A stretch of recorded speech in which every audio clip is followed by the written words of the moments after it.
আল্লাহ নবী দিন দুনিয়া বাদশা বিবুল্লাহ যখন আম্মা আমিনার গর্ভেতে ছিলেন, সমস্ত নবী আলাইহিমুস সালামিরা আমার নবী পাককে বশরাতির খবর দিয়ে গেলেন।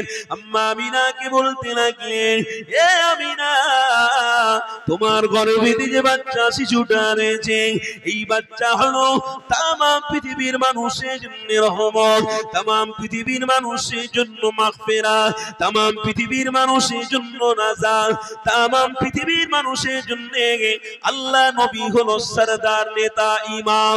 এমন কি সমস্ত নবী আলাইহিমুস সালামদের আল্লাহ নবী দিন দুনিয়া বাদশা হলো ইমাম। এ যুবকেরা, আল্লাহ নবী দয়ান নবীর বিষয়ে হযরত আমিনাকে নবী আলাইহিমুস সালামিরা এক এক করে জানাতে লাগলেন, এ আমিনা, তিনি যে গর্ভে রয়েছে আমিনা, তেনাকে চিনতে হবে, বুঝতে হবে। আমিনা বলতে লাগলেন, আরে আমি এত কপাল বলা, আমি এত কপাল ওয়ালা হয়ে গেছি, যিনাকে আল্লাহ বড় মাকাম পূর্ণ নবী করে পাঠিয়েছে, তিনি আমার গর্ভে রয়েছে। আমি আমিনা যেখানে যেখানে যায় সেখানে সেখানে খুশবু আমার শরীর থেকে বেরোচ্ছে।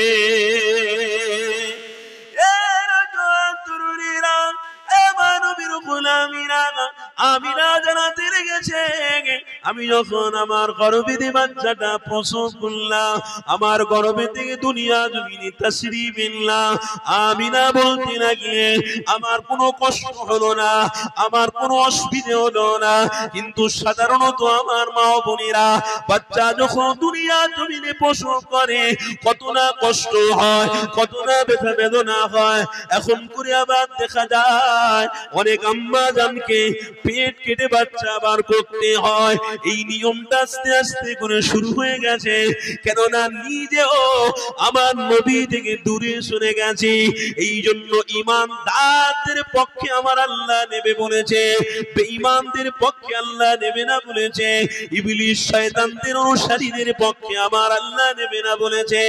তাই তো আমার মা বোনদের ভরসা আল্লাহর উপরে না থাকার জন্য, ডাক্তারের উপরে থাকার জন্য, ডাক্তাররা পেট কেটে আজকের বাচ্চা বার করছে। কলিযুগ এসে গেল, এই কলিযুগেতে বাচ্চারাও কলি হয়ে গেল।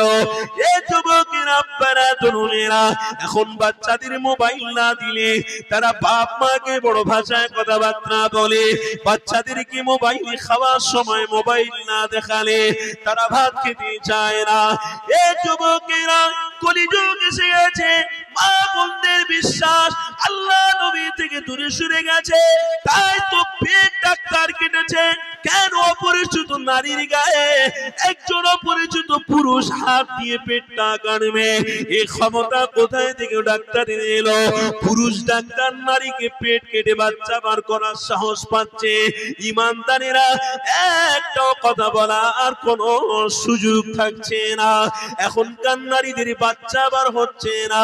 ডাক্তারখানায় যখন ডাক্তার দেখাতে যায়, স্বামীকে নিয়ে যখন ডাক্তার দেখাতে যাচ্ছে, ওই স্ত্রী বাচ্চা ছেলেকে নেওয়ার জন্য, ওই স্ত্রীর বাচ্চাটা পেট বাচ্চা আসার জন্য মায়েরা যখন ডাক্তার দেখাতে যায়, পুরুষ ডাক্তাররা দেখে তার জামা কাপড় খুলে খুলে রিচার্জ করে।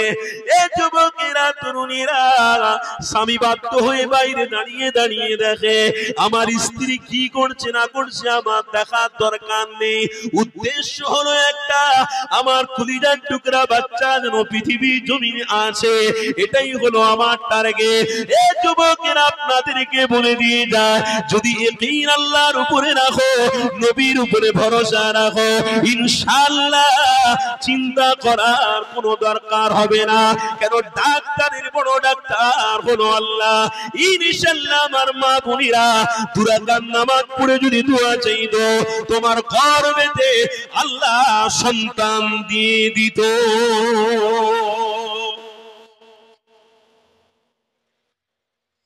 বিশ্বাস উঠে গেছে, সন্তান আসবে কি করে? বলে সন্তান ডাক্তার দেখে তবে। মেডিসিন এমন দিচ্ছে, মেডিসিনে বাচ্চা হচ্ছে।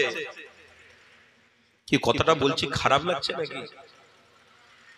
পরপুরুষ একটা ডাক্তার আমার স্ত্রীর পেট কাটবে? আর আজ থেকে ঠিক 20টা বছর একটু পিছনের দিকে জানতো, 20টা বছর বেশি নয়, 20 বছর পিছনের দিকে গেলে আলহামদুলিল্লাহ এক একটা মায়ের 12টা আল্লাহ সন্তান দিয়ে পৃথিবীতে দেখিয়েছে। জোরে বলো। আমার কথা বলছি, আমি যেখানে বিয়ে করেছি আমার দাদি শাশুড়ির আমার শ্বশুর করে মোট করে আমার শ্বশুর হলো 7টা, আরো 2টো ইন্তেকাল করে গেছে, আর আমার বেটি শাশুড়ি হলো 1টা।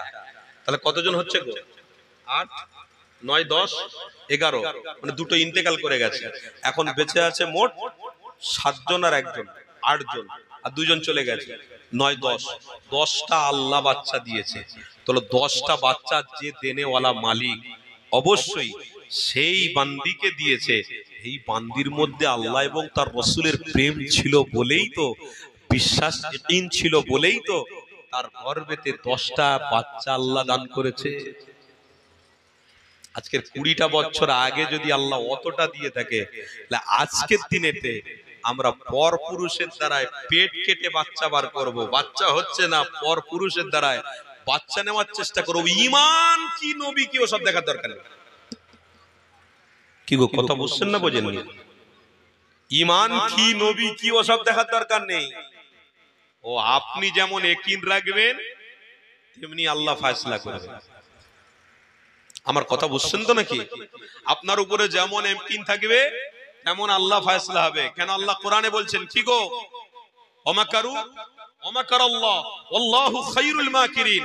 তুমি যেমন পৃথিবীতে কর্ম করবে, যেমন চলাফেরা করবে, যেমন ডিজাইনে চলবে, আমি আল্লাহ তেমন ডিজাইন দেব। তোমার ডিজাইন যেমন হবে আমার ডিজাইন তার থেকে ভালো আছে। কেন আমি আল্লাহ সবাইকে খাওয়াই, আমি আল্লাহ সবাইকে হায়াত দিই। কেন পবিত্র কোরআনে আল্লাহ স্পষ্ট ভাষায় বলেছেন, এ আমার বান্দা, তুলিজুল লাইলা ফিন নাহার ওয়া তুলিজুন নাহারা ফিল লাইল ওয়া তুখরিজুল হাইয়্যা মিনাল মাইয়িত ওয়া তুখরিজুল মাইয়িতা মিনাল হাইয়্যি। আমি আল্লাহ যখন আবার কাউকে মারবো, পৃথিবীর কোনো ডাক্তার তাকে বাঁচাতে পারবে না, মারবো তো পেটের ভিতরে মেরে দেবো। আর আমি আল্লাহ যখন আবার বেঁচিয়ে রাখবো, তাকে পেটের ভিতর থেকে সুন্দর করে জমিনে এনে আবার সমুদ্রতে নিরুপায় হয়ে থাকবে একটা কাঠের উপরে, ওই বাচ্চাটা শুধু ভাষাভাষী করবে, তার মাকেও মেরে দেবো, পুরো জাহাজের মানুষকে মেরে দেবো। ওই বাচ্চা ছেলেটা কাঠে ভেসে ভেসে ভেসে ভেসে সমুদ্র থেকে কিনারায় নিয়ে এসে ওই বাচ্চাটাকে খাইয়া আবার মানুষও করে দেবো। সেই মানুষটা আবার বড় হয়ে কি করবে? সেই আল্লাহর বিরোধী করবে। তার নাম কি? তাহলে আল্লাহ পারে না? পারে না। আবু জাহাল বলছে আমি রসুলকে মারবো, মোহাম্মদকে মারবো। তাহলে কি করতে হবে বল দেখিনি? কোনো উপায় নেই। বলে একটা উপায় আছে। কি? গর্ত খোলো, ধাক্কা মারো, এই দুটো করলে কাজ হবে। আর যেই ধাক্কা মারবো গর্তের ভিতরে ঢুকে যাবে, অমনি সব বড় বড় পাথরগুলো নিয়ে মাথায় মারা শুরু করবো। ওই জন্য বলে না, যেমন তার কর্ম তেমন ফল। আবু জাহাল খুলেছে আল্লাহর নবী দিন দুনিয়ার বাদশাকে মারবে বলে, আর আল্লাহর নবীর জান কার হাতে আছে? কথা বলেন না, কার হাতে আছে? আল্লাহর হাতে আছে। তাহলে আল্লাহর নবী সব থেকে বড় নিয়ামতপূর্ণ নবী, আর ওই নিয়ামতপূর্ণ নবীকে নাকি গর্তই মেরে অন্ধকার করে দেবে আবু জাহাল। এর বাপের এর মায়ের ঠিক নেই। এই আবু জাহালের বাচ্চা এনাকে আমার নবীকে মেরে গুম করে দেবে, কেউ জানতে পারবে না। গর্তের ভিতরে চুপ করে মাটি চাপা দিয়ে সব ঠিকঠাক করে দেবে। আল্লাহ বলছে, হে আবু জাহাল, তুই তোর সিস্টেম আলাদা, তোর বডি টেক্সচার আলাদা, আর আমার রসুলের সবকিছুই আলাদা। কেন? আমার নবী মায়ের গর্ভেতে থাকবে, আমি আল্লাহ মাকে এত এত নিয়ামতপূর্ণ করে দেবো যে মা ঘুরবে তার শরীর থেকে মিষ্টি আম্বরের খুশবু বেরোবে। হে আবু জাহাল, তোর টেক্সচার আলাদা আর আমার রসুলের টেক্সচার আলাদা। বলে কি? রাসূলুল্লাহ যখন মায়ের গর্ভে থাকবে, আমিনা থুতু ফেলবে, ওই থুতু থেকে খুশবু বেরোতে থাকবে। হে আবু জাহাল বেঈমান, তোর টেক্সচার আলাদা, আমার রসুলের টেক্সচার আলাদা। শুনে রাখ, আমার রসুল পৃথিবীতে তাশরীফ আনার আগে কাবা শরীফের উপরে আক্রমণ হবে, ধ্বংস করার একটা বেঈমান বেদিনরা প্ল্যান করবে। তাদের বেঈমান বেদিনদের প্ল্যানটাকে আমি নুসরাত করে ভস্মাত করে আমার নবীর আগমনের ইতিহাস তৈরি করে কাবা বাইতুল্লাহকে আমার নবীর জন্য বাইতুল্লাহ শরীফ করে দেখিয়ে দেব। আবু জাহাল তুই কে আর আমার নবী কে? আবু জাহাল শুনে রাখ, কোরআনের ভাষায় আছে কি, মা কানা মুহাম্মাদুন আবা আহাদিম মির রিজালিকুম ওয়ালাকিন রাসূলুল্লাহি ওয়া খাতামান নাবিয়্যিন। এ আবু জাহাল, তুই মরে নবীর বিরুদ্ধে কাজ করার জন্য জাহান্নামে যাবি, তবে মনে রাখিস এই খাতামুন নাবিয়্যির অনুসারী যারা হবে তারাই পিছনে পিছনে আল্লাহর জান্নাতে পৌঁছে যাবে। আবু জাহাল রে, নিজের গর্ত খুঁজে তুই দেখিস নিজেই ওই গর্ততে পড়বি। আর হাদিসের মধ্যে লেখা আছে, বেঈমান গর্ত খুলেছে, নবী আসবে ধাক্কা মারবে, গর্তের ভিতরে ফেলবে, ব্যাস আল্লাহর নবী আসেনে। আবু জাহাল পথ চলতে চলতে হুমড়িকে ওই গর্তের ভিতরে ঢুকে গেছে। আমার নবী এসে দেখেছে, আহারে আমার চাচা তো, চাচা হাতটা ধরে টেনে তুলে তেনাকে বলছে, এত কষ্ট পেয়েছো তুমি, যা আমি দেখলে আগে তোমাকে উপকার করতাম। তখন আল্লাহর নবীর কথা শুনে আবু জাহাল বলেছিল, আরে তুমি যে এত দয়ার সাগর, তোমার মধ্যে যে এত মায়া, তোমার মধ্যে যে এত দয়া, আমি আগে জানতাম না রে। কিন্তু সেই আবু জাহালের কপালে ঈমান বলুন বলুন ছিল না। মায়া করেছে কিন্তু ঈমান নেই। তাই আপনাদেরকে বলছি, মায়া যদি রাখেন আল্লাহ তার রসুলের প্রতি, ভালোবাসা যদি রাখেন, তাহলে তার ভিতরে অটুট থাকলে ইনশাআল্লাহ আপনার স্ত্রীর গর্ভেতেও হক্কানি সন্তান আল্লাহ আপনাকে দান করবে। ভরসা কার উপরে রাখতে হবে? ভরসা কার উপরে রাখতে হবে? আল্লাহর উপরে। আর ভরসা আল্লাহ থেকে সরালেই মুশকিল। তাই তো আপনাদেরকে জানিয়ে দিয়ে যায়, আল্লাহ নবী দুনো জাহানের সুলতান, দয়ার নবী পাকের উম্মত হিসেবে तमाम পৃথিবীর মানুষকে আল্লাহ পাক অনেক বড় মাকাম পূর্ণ উম্মত বানিয়েছে। কোরআনের ভাষায় লেখা রয়েছে, কুনতুম খায়রা উম্মাহ, এ যুবকেরা পারা তরুণীরা, আল্লাহ নবীর অনুসারী যারা হবে তারা হাকিকাতে নবী পাকের উম্মত হয়ে যাবে। আরো জোরে বলো, যারা মসজিদের সাথে সম্পর্ক রাখবে তারা আমার নবীর উম্মত প্রকৃত হবে। যারা ইমানি মাহফিলের সাথে সম্পর্ক রাখবে তারা প্রকৃত উম্মত হিসেবে গণ্য হয়ে যাবে। যারা খানকার সাথে সম্পর্ক রাখবে তারা প্রকৃত উম্মত হিসেবে গণ্য হয়ে যাবে। আজকের বেদিন বেঈমানদের পক্ষবাদী যারা নেবে তারা কোনদিন উম্মত হতে পারবে না। তাই আপনাদেরকে বলে দিয়ে যায়, যতদিন বেঁচে থাকবো আমার নবীর দিওয়ানা হয়ে চলবো, আমার নবীর পক্ষবাদী নিয়ে চলবো। আমার আম্মা জানতে জানিয়ে দি, আল্লাহ নবী জানিয়ে দিয়েছে, যতক্ষণ পর্যন্ত তোমার মধ্যে নবীর প্রেম থাকবে না ততক্ষণ তুমি ইমানদার হতে পারবে না। আল্লাহ নবীর প্রেমিকদেরকে জানিয়ে দি, ভরসা আল্লাহর উপরে রাখো, সিস্টেম আমার নবীর মানা সহজ করে ফেলো। আম্মা জানদেরকে জানিয়ে দিয়ে যায়, ইয়াকিন আল্লাহর উপরে রাখো, নামাজ 2 রাকাত পড়ে আল্লাহর কাছে দোয়া চাও, ইনশাআল্লাহ সৎ সন্তান আল্লাহ তোমায় আমায় নসিব করবে। কেননা কিছু কিছু ইবলিস শয়তানেরা পৃথিবীর মুসলমানদের নারীদের ইজ্জতকে হরণ করার জন্য, তারা নবী থেকে দূরে সরানোর জন্য নিজেদের স্টাইলে তারা ব্যবসা চালিয়ে যাচ্ছে। এই যুবকেরা তরুণেরা, হারাম খাওয়ার আশা তোমার আমার মধ্যে রাখলে হবে না, হারাম রক্ত তৈরি করা তোমার আমার মধ্যে রাখলে হবে না। আল্লাহ নবীর অনুসারীরা নবীর আগমনের মাহফিল দখল করেছ, তাহলে মুহাব্বত নবীর সাথে করার জন্য আজ থেকে যতদিন বাঁচবে প্রতিজ্ঞাবদ্ধ করে নাও, যতদিন বেঁচে থাকবো আমার নবীর গোলাম হয়ে বাঁচবো।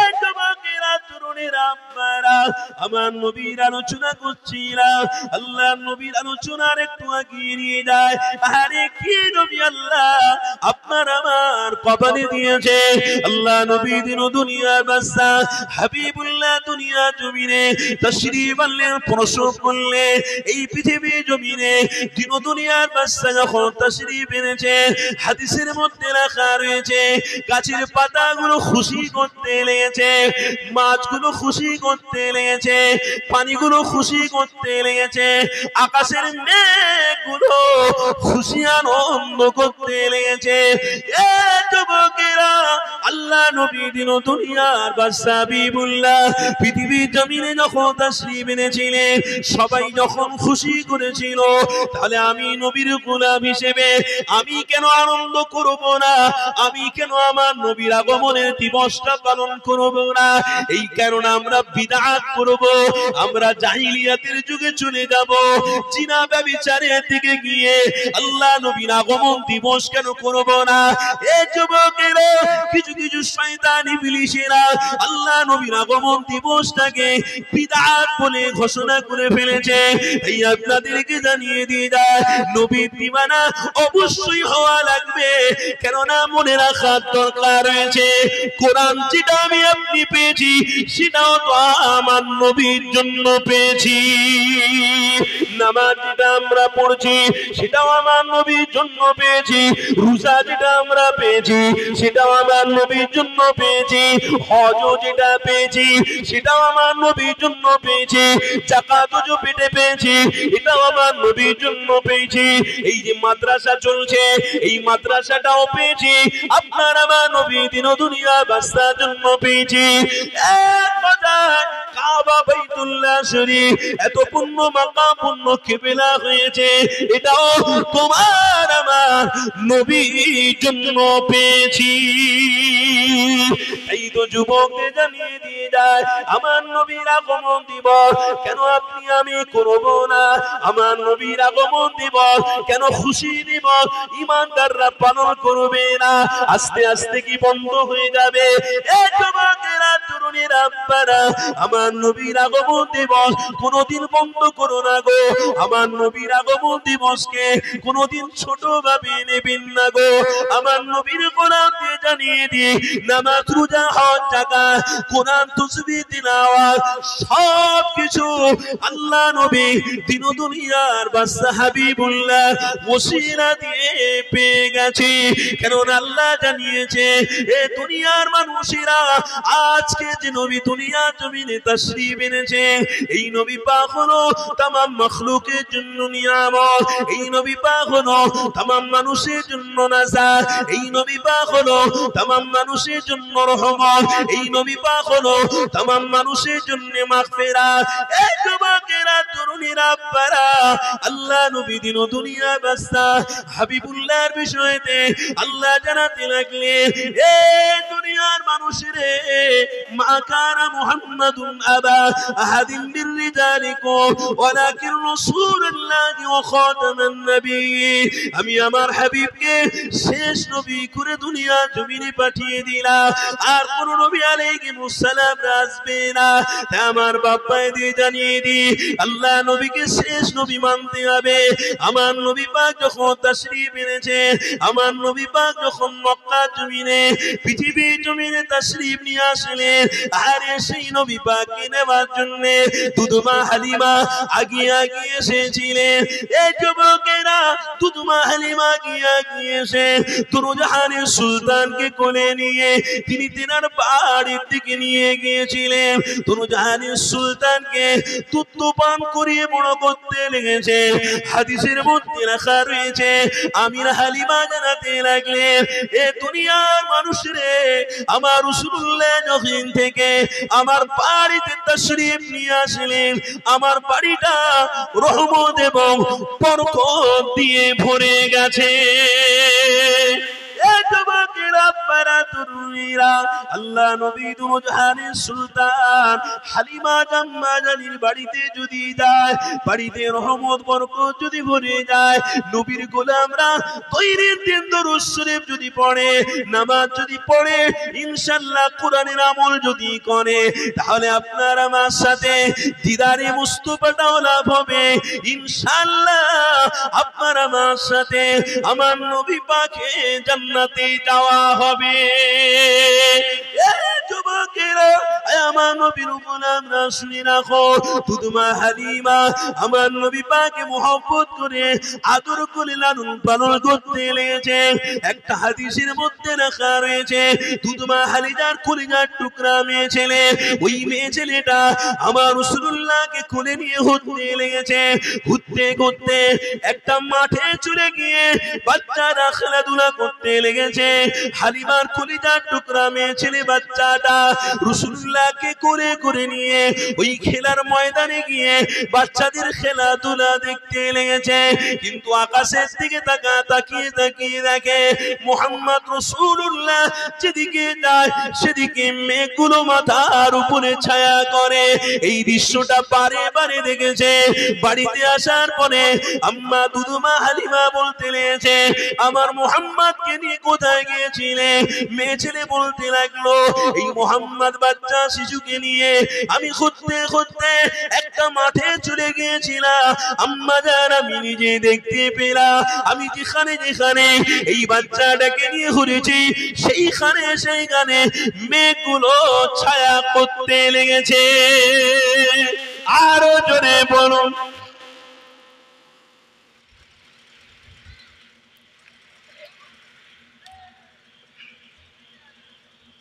রুমালটা কোথায় গেল? সেই নবীর আগমন দিবস আমরা উদযাপন করছি, সেই নবীর কথা শুনছি। নাজাত পাওয়া যাবে না যাবে না? না না বলুন না সবাই যাবে। কেন এলি তেলি কথা শুনিনি? না মাথায় টুপি দিয়ে মুখে দাড়ি রেখে এলি তেলিদের কথা শুনতে আসিনি। এলি আর তেলি বললাম, ও বিষয়টা আলাদা। আর আমার নবীর বিষয় কথা বলছেন না, নবীর বিষয় আলাদা। আরে নবীর বিষয়টা আলাদা কেন?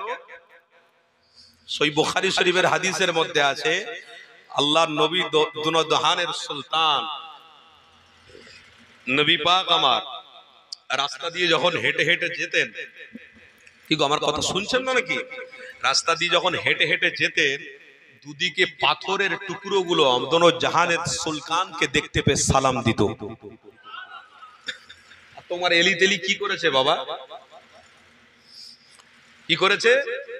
1 টাকা দাও 10 টাকা বিনিময় দেবো। তার মানে আমি হারাম খাবো তুমিও হারাম খাও।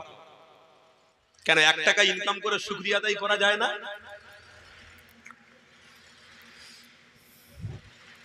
তাহলে আমিও যেটা করব তুমিও সেটা করবে। তাহলে কি করবে? সবার হাতে মোবাইল তুলে দেবো, আমিও মোবাইল নিয়েছি তুমিও মোবাইল নাও। বলে মোবাইলে কি হয়? রাত্রিরে শোয়ার সময় গান শুনতে শুনতে শুয়ে পড়বি,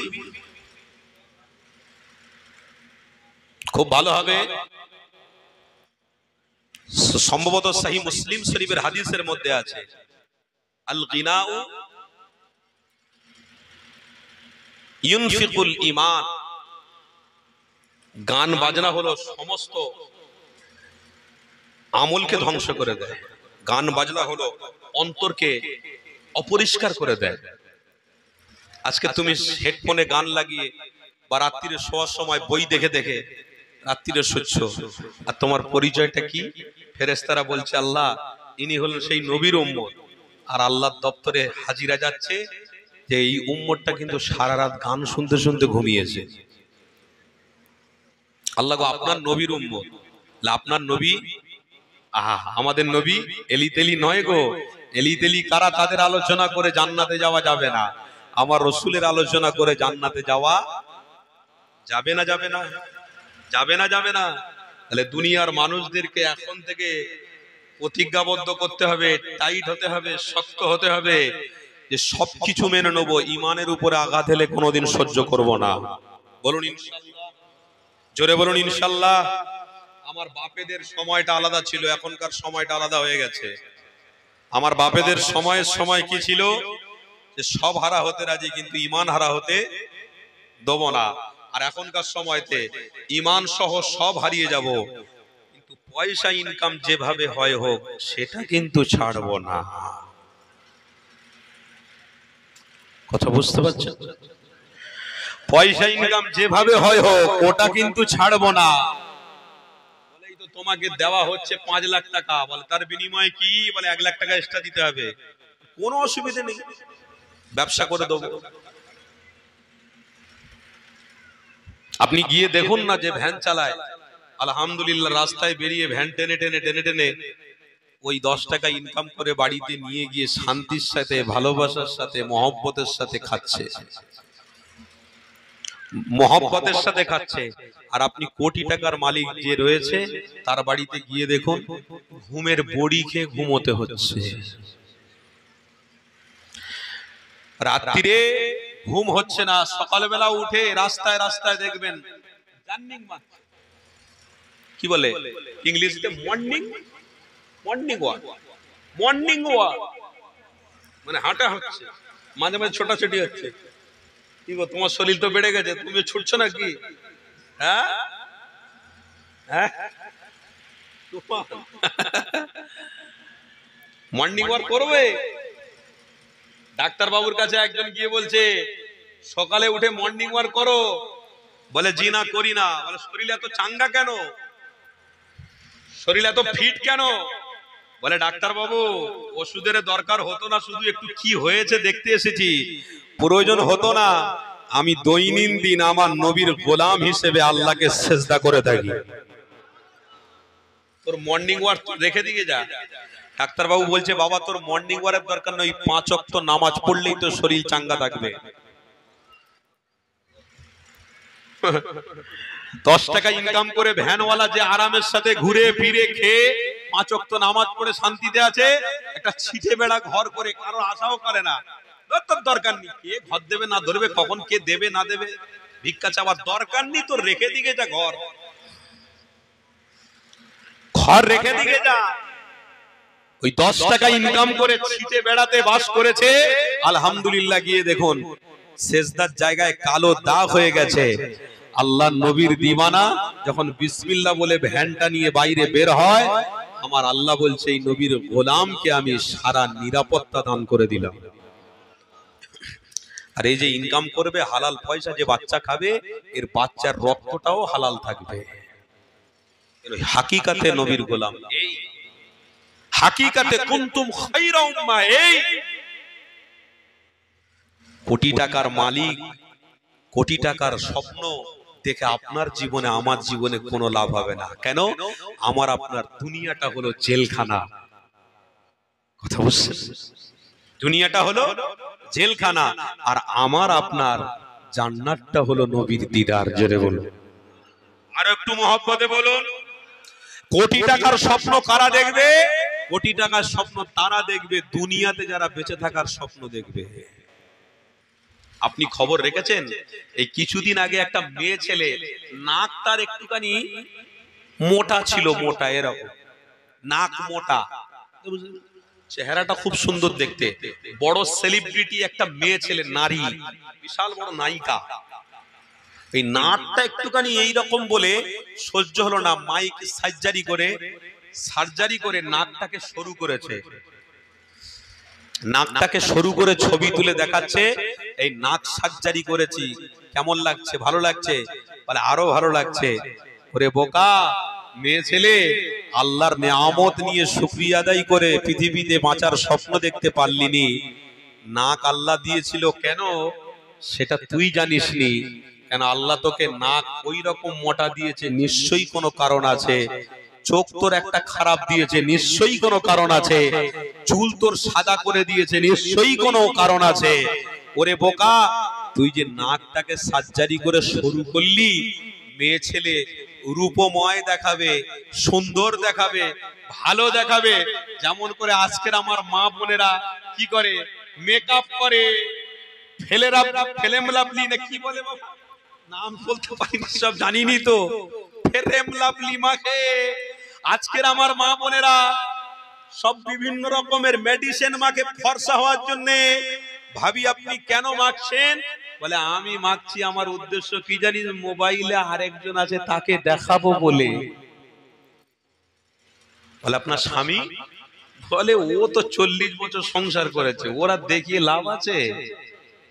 হ্যাঁ, ফর্সা হচ্ছ তুমি চুপি চুপি, কাকে দেখাচ্ছ মোবাইলে? আমার মা বোনদেরকে হাত জোড়ে করে বলবো, যদি তুমি ফর্সা হয়ে অন্যদেরকে দেখাও তাহলে মনে রেখে দিও তোমার হায়াত কিন্তু 100 বছর, 200 বছর, 300 বছর, এর বেশি নয়। নাক সার্জারি করে তুমি শুরু করেছো, তুমি মনে মনে করছো আমি সারা জীবন বেঁচে থাকবো। বেঁচে থাকা যাবে? যাবে? তাহলে তুমি নাক শুরু করলে কেন? ফ্রেম লাভলি মাখছো কেন? ফর্সা হচ্ছ কেন? বিউটি পার্লারে যাচ্ছ কেন? আল্লাহ তোমাকে যে কালো স্বামী দিয়েছে ওই স্বামীটা নিয়ে সুখে থাকো, ওই স্বামীটাকে নিয়ে আল্লাহর শুকরিয়া আদায় করো সিজদার মধ্যে গিয়ে। আল্লাহুম্মা লাকাল হামদু ওয়া লাকাশ শুকর। আল্লাহ যে স্বামী আপনি আমাকে দিয়েছেন, আমার জান ভরে যাচ্ছে, প্রাণ ভরে যাচ্ছে, দোয়া আছে আল্লাহ এই স্বামীর সাথে যেন হাসর নাসর করিও, একই সাথে যেন আপনার জান্নাতে থাকতে পারি। নাক সার্জারি করে শুরু করে কি করেছে? সুন্দর দেখাবে। সুন্দর দেখাবে কতদিন বাপ? কতদিন? 10 মাস, 10 বছর, 20 বছর, 30 বছর, 50 বছর, 60 বছর, আমি বেশি বেশি 100 বছর বাঁচবে। তারপরে মরবে না? মরবে না? পোকা খাবে না? খাবে না? কাফন ছিঁড়বে না? ছিঁড়বে না? তুমি দেহ দেখিয়েছিলে, তোমার গুপ্ত জিনিস নিয়ে তুমি বাইরে ঘুরে ঘুরে বেরিয়েছিলে, কবরের ভিতরে তোমার গুপ্ত জিনিসের উপরে আল্লাহর মখলুকরা আঘাত করবে না? করবে না? করবে না? করবে না? কাফন ছিঁড়ে গুপ্ত জিনিসকে আঘাত করে তোমাকে বারে বারে আক্রমণ করে লাঞ্ছিত করা হবে, অপমানিত করা হবে। কেন? তুমি প্রকৃত জাহান্নামী, নবীর গোলাম তুমি নয়। আর নবীর গোলাম যদি নেশা না করে, মদ না খেয়ে, হারাম না খেয়ে, যদি কপালটাকে, তকদীরটাকে নবীর দিওয়ানা করে মৃত্যুবরণ করতে পারে, ইনশাআল্লাহ তার কাপড়ের কাপড়টাও আল্লাহর মাখলুকরা রিসপেক্ট কিয়ামত পর্যন্ত করতে থাকবে। সম্মান কিয়ামত পর্যন্ত তোমার থাকবে, কবরেও হাসরেও। ওই রকম হওয়ার চেষ্টা করো। আর ওই রকম হওয়ার জন্য দাদা হুজুর পীর কেবলা ঘুমকে হারাম করেছিলেন।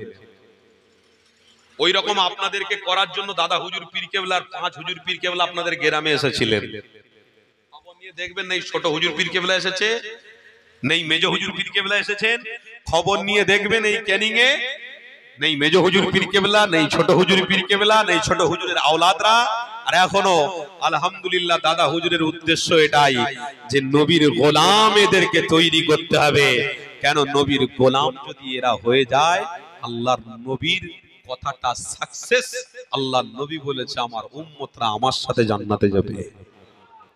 দাদা হুজুর পীর কেবলা কষ্ট করে করে, রাত জেগে জেগে, বাড়িতে না গিয়ে দাদা হুজুর পীর কেবলা গ্রামে গ্রামে, শহরে শহরে, গঞ্জে গঞ্জে মানুষদেরকে হকের পথ দেখিয়েছে। আর শুধু বলেছে নবীর দিওয়ানা হও, আল্লাহর জান্নাতে চলো। নবীর দিওয়ানা হতে গেলে কি করতে হবে? দাদা হুজুর বলেছে 1 নম্বরে হারাম ছেড়ে দাও, 2 নম্বরে হারামের কর্মকর্তাদের সাথে বন্ধুত্ব করতে যেও না, আর 3 নম্বরে আল্লাহর নবীর হাদিস কি মান রাআ মিনকুম মুনকারান ফালিয়ুগাইয়িরহু বিয়াদি ফাইল্লাম ইয়াস্তাতি ফাবিলিসানি ফাইল্লাম ইয়াস্তাতি ফাবিকলবি ওয়া যালিকা ওয়াদআফুল ঈমান। সহিহ হাদিসের মধ্যে লেখা আছে, আল্লাহর নবী বলেছেন তোমরা খারাপ অন্যায়কে দেখতে পেলে হাত দিয়ে প্রতিবাদ করো, মুখ দিয়ে প্রতিবাদ করো, অন্তর দিয়ে ঘৃণা করো। যদি করতে পারো তাহলে আমরা নবীর আসল উম্মতের খাতায় এবং দপ্তরে নাম লিখিয়ে দেবো। জোরে বলুন কি গো, আমরা সবাই নবীর উম্মত হয়ে মরতে চাই তো ইনশাআল্লাহ? নবীর দিওয়ানা হয়ে সব মরতে চাই তো ইনশাআল্লাহ? জোরে বলুন না ইনশাআল্লাহ। কষ্ট হচ্ছে আপনাদের? একটু তাকবীর দেন না, নারে তাকবীর। জোরে বলুন না, নারে তাকবীর। সিলসিলায়ে হক মুজাদ্দিরে জামান, মাসলাকে মুজাদ্দিরে জামান, নারে তাকবীর। নবীর আগমনের মাহফিলে নবীর প্রেমিকরা বসেছেন, তো ভালোবাসায় জান খুলে একটু দরুদ শরীফ পড়া যাবে? পড়া যাবে? দরুদ পড়লে অসুবিধা আছে? জবান খুলে ভালোবাসা একটু মহব্বতে দরুদ শরীফ। দরুদ শরীফ আল্লাহুম্মা সাল্লি আলা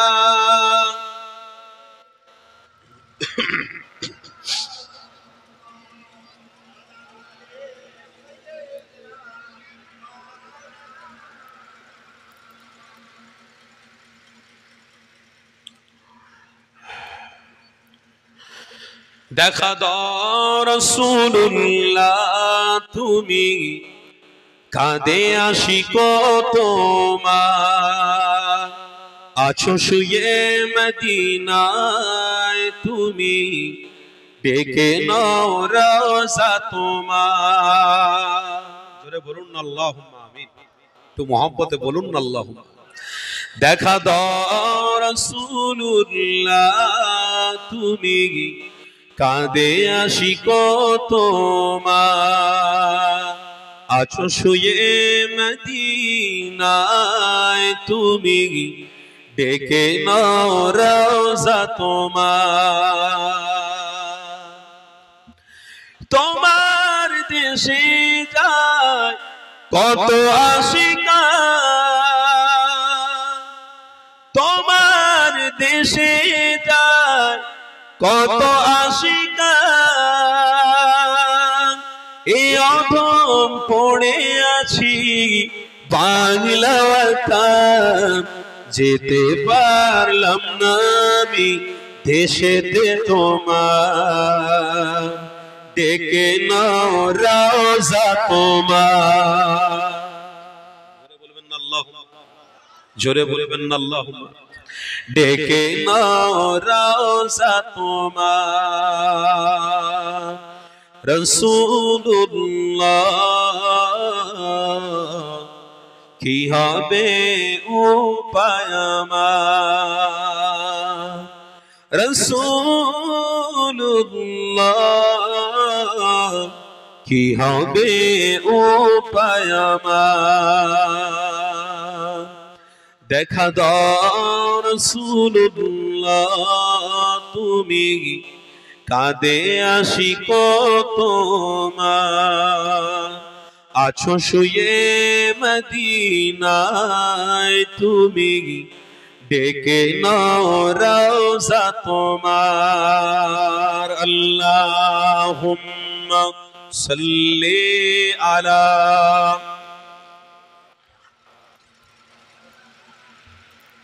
ওয়ালা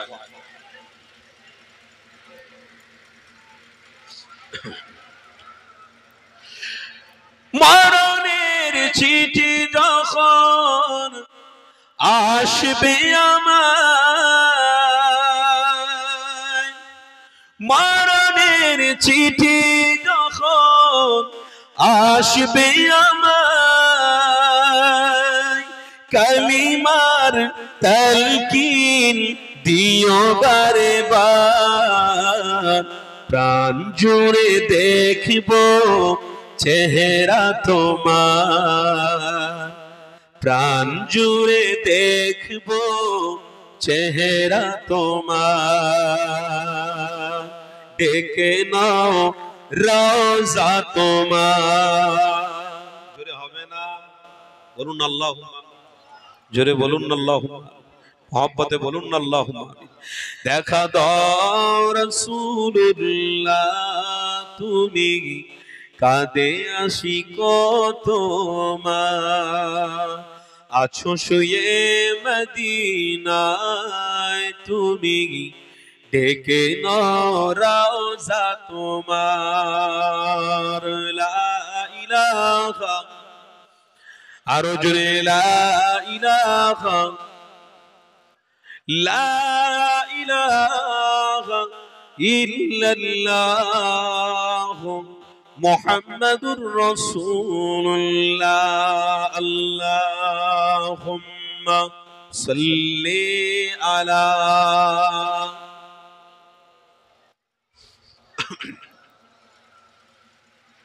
ওয়া আলা।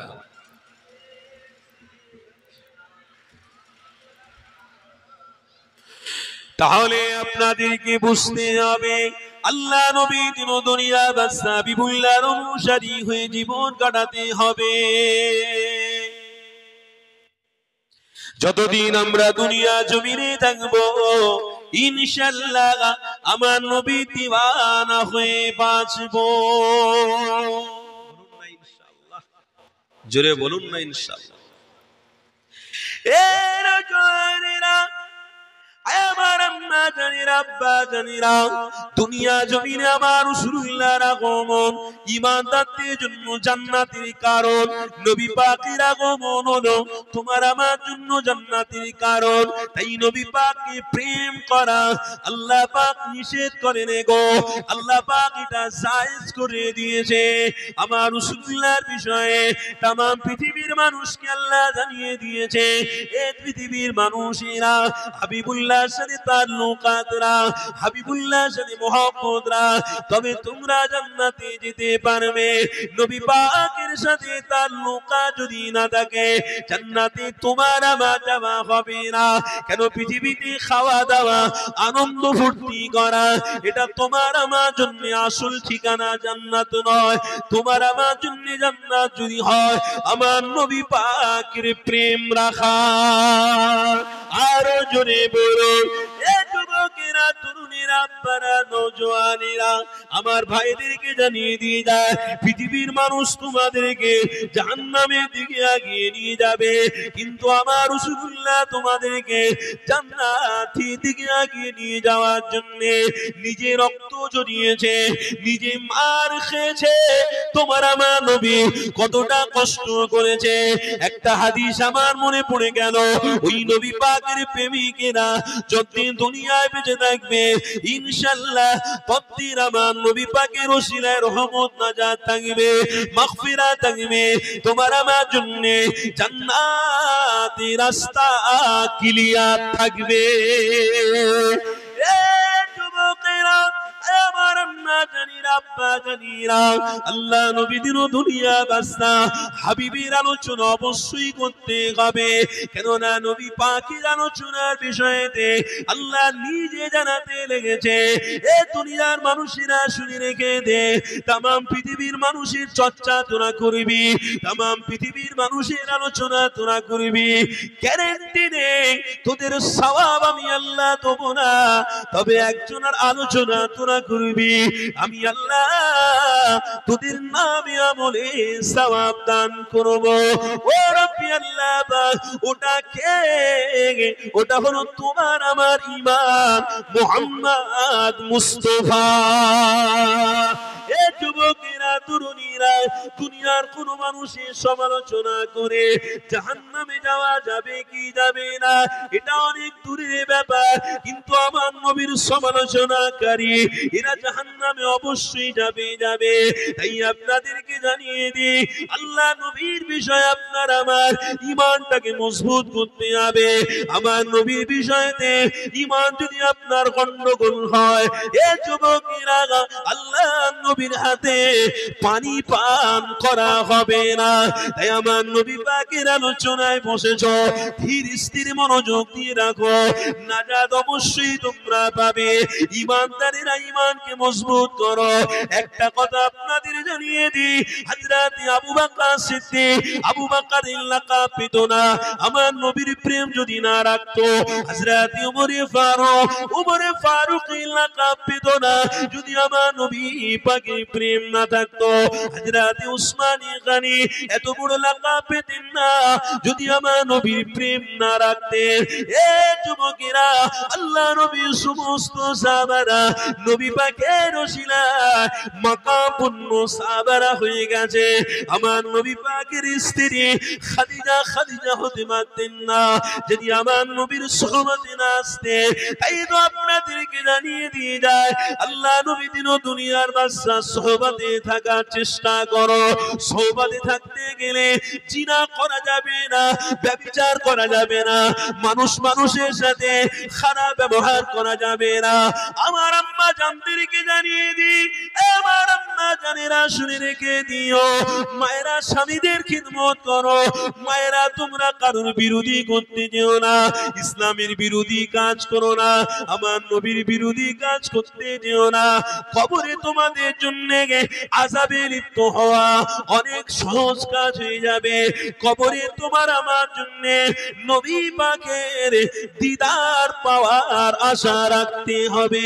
নবী পাকের দিদার যদি তোমার আমার পাওয়ার ইচ্ছা থাকে, একটা কথা আপনাদের জানিয়ে দিই, আল্লাহ নবী আজ থেকে ১৫০০ কম বেশি আগে সাহাবা হুজুরদের জানিয়ে গেছে, দুনিয়ার লোভ লালসা মায়া মমতা ছেড়ে দিয়ে আল্লাহর উপরে ভরসা আর নবীর উপরে ইয়াকিন রাখো, নবীকে মহব্বত রাখো, ইনশাআল্লাহ তোমার জন্য আল্লাহর জান্নাত কবরে হয়ে যাবে।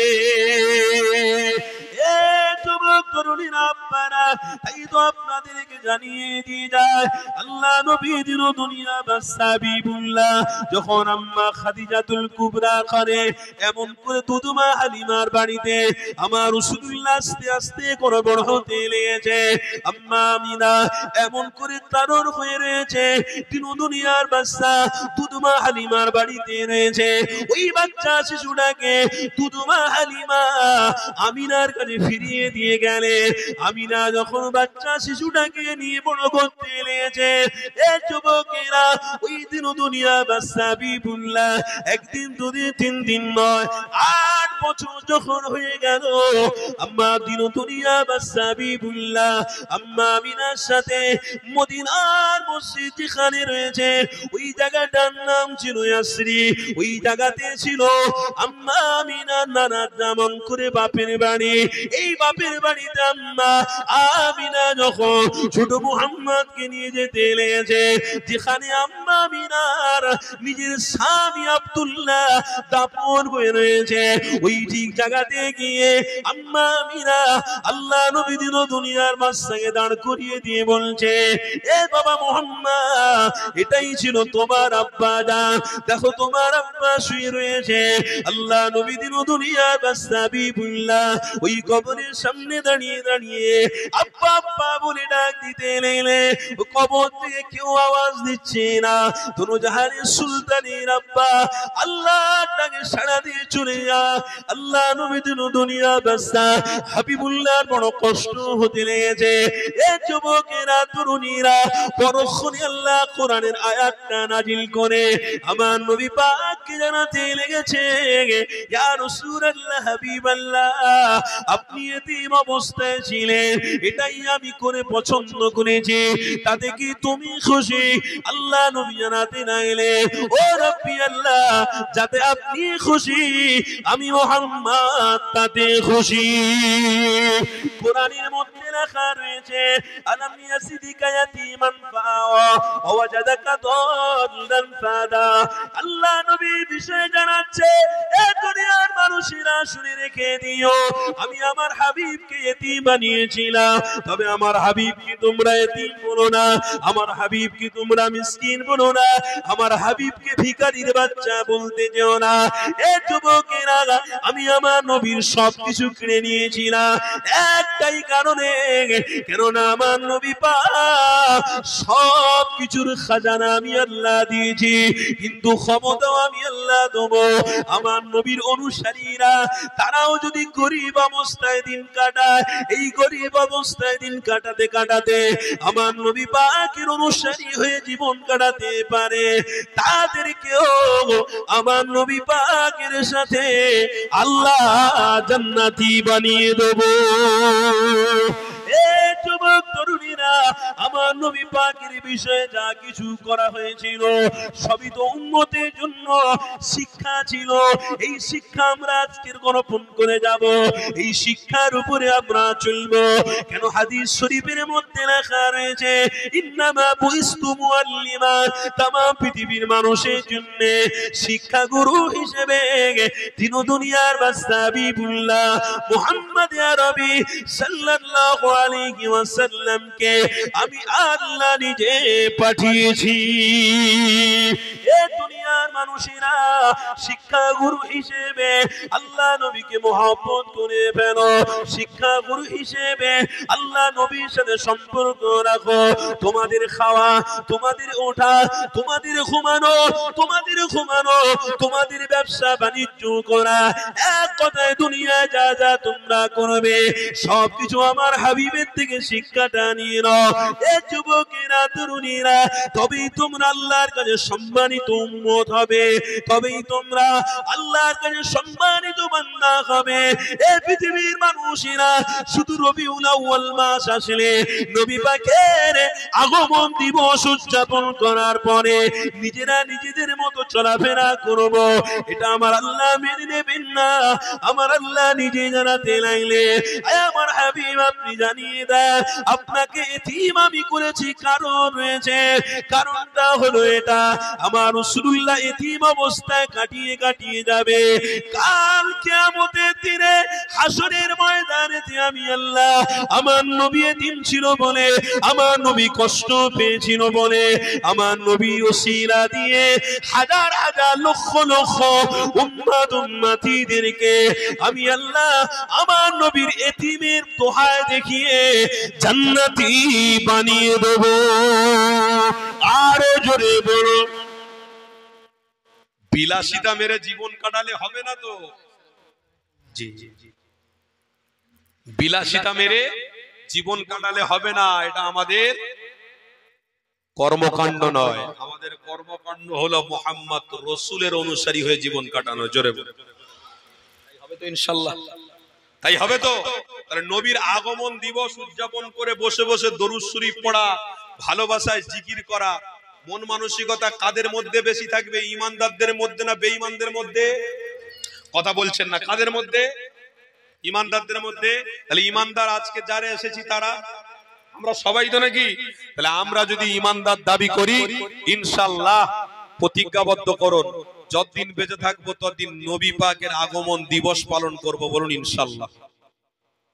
আর কোন মানুষ যদি কোকিলের মতন কু কু করে খুব সুরে আওয়াজ দিয়ে বলে এটা বেদাত, এটা শিরক, এটা চলবে না, আমরা মেনে নেব? কথা বলুন না, মেনে নেব? কারণ মোবাইলে অধিকাংশ মানুষ ওয়াজ শুনছেন, আপনারা অধিকাংশ মানুষ ওয়াজ শুনে তার ওয়াজে ফলোয়ার হয়ে গিয়ে যেন নবী দিবস উদযাপনকারী আল্লাহ নবীর আগমন দিবসকে আমরা যেন ভুলে না যাই। কেন কিছু কিছু দাড়িওয়ালা টুপিওয়ালাদেরকে আবার সাজিয়ে গুছিয়ে প্ল্যান করে জবাই করার চেষ্টা চলছে। এটা আপনারা প্রকাশ্য পশ্চিম বাংলায় দেখছেন। কোন একটা বেঈমান প্রচার করছে, আবার কি করছে, মাথায় টুপি দিয়ে জোর করে রাস্তায় নামাচ্ছে, আবার হাতে দেখছি বড় বড় বালা পরে রয়েছে। তারা কারা? হাকিকাতের মুসলমান নয়, ভেষ পরিয়ে দিয়ে তাদেরকে রাস্তায় ফেলে দেওয়া হয়েছে, রাস্তায় ছেড়ে দেওয়া হয়েছে। তার মানে মুসলমানরা সাপোর্ট করবে না। তাহলে মুসলমানরা সাপোর্ট করবে না যখন আমার ঘরের ছেলেদের মাথায় টুপি লাগিয়ে দেবো, সে যে ধর্মের হোক না কেন, এদের টুপি লাগিয়ে রাস্তায় যখন নামাবো তখন বলো ওই তো টুপিওয়ালা যখন বেদিনদের সাথে মহব্বত করেছে, আমরা করতে অসুবিধা করি। তাই সাবধান থাকবে, সবকিছু মোবাইলে হচ্ছে, সাবধান থাকতে বলছি। শুধু মাথায় টুপি লাগিয়ে মুসলমান সেজে ঘুরলে হবে না। অন্তর যখন পরিষ্কার নাই তখন ওই মানুষের সাথে বন্ধুত্ব আমাদের করা যাবে না। যদি ওই মানুষটা কোনোদিন অন্তর দিয়ে বলে হ্যাঁ ইসলাম ধর্মটা হলো সঠিক, নবীর আগমন দিবসটা হলো সঠিক, সেই দিন থেকে আপনি মনে করবেন অবশ্যই ওই মানুষটাও নবীর গোলাম, আমিও নবীর গোলাম। একটু জোরে বলুন। আমার বাপ ভাইরা, কালদি গ্রামের আমার বাপ ভাইদের বলে যাচ্ছি, যতদিন বেঁচে থাকবেন ইনশাআল্লাহ আল্লাহর নবীর আগমন দিবস পালন করবেন। বলুন ইনশাআল্লাহ। জোরে বলুন ইনশাআল্লাহ। বাপেরা বেঁচে বাঁচতে বাঁচতে মরে যাবেন, ছেলেরা করবে। এই ছেলেরা মরে যাবে, তার ছেলেরা করবে। তো নবীর আগমন দিবস পালন করতে গেলে যেমন বাড়িতে 5-6 জন মানুষ যদি আপনারা থাকেন, সবাই ইনকাম করে তো খেতে হবে, না ইনকাম করলে কি করে খাওয়া হবে? তাই বিশ্ব নবী দিবস, এই আমার নবী পাকের আগমন দিবস পালন করতে গেলে ওই রকম একটু আপনাদের কি বলে, একের লাঠি 10-এর, কি বলে 10-এর বোঝা একের লাঠি, তাই তো নাকি? কি বলে যে একের লাঠি